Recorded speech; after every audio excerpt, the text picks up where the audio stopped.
এই ঘটনাটি শুনে আমার সমস্ত শরীরের লোম দাঁড়িয়ে গেছে। তো আপনারাও পুরো ঘটনাটি শুনে যান। কোরআন প্রেমী এক মেয়ের কাহিনী।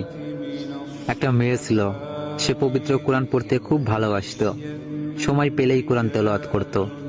তার ব্যাগে সবসময় ছোট একটা কোরআন থাকতো। গাড়িতে বসেও সে কোরআন পড়তো। তার তেলাওয়াত এত মধুর ছিল যে কোনো পাষাণ ব্যক্তির মন গলে যেত।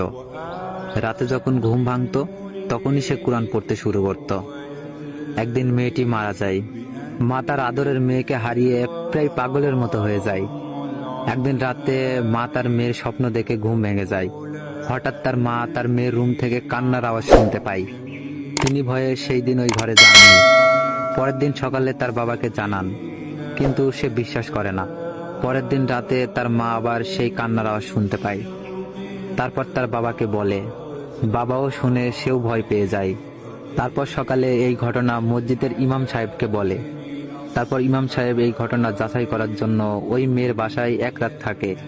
রাত 1টা বাজতে না বাজতেই সবাই সেই কান্নার আওয়াজ শুনতে পায়।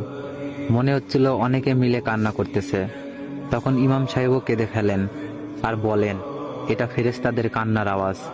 মেয়েটি প্রতি রাতেই এই সময় কোরআন তেলাওয়াত করত, যা শুনতে ফেরেশতারা এখানে আসতো। এখন মেয়েটিকে না দেখতে পেয়ে তারা প্রতি রাতে এই সময় কান্না করে। রাসূল সাল্লাল্লাহু আলাইহি সাল্লাম বলেছেন, কোরআন পাঠে দক্ষ ব্যক্তি উচ্চ মর্যাদা সম্পন্ন ফেরেশতাদের সঙ্গী হবে। সূরা আবু দাউদ 1454। আল্লাহ আমাদের সবাইকে এইভাবে কোরআন পড়ার তৌফিক দান করুন। আমিন।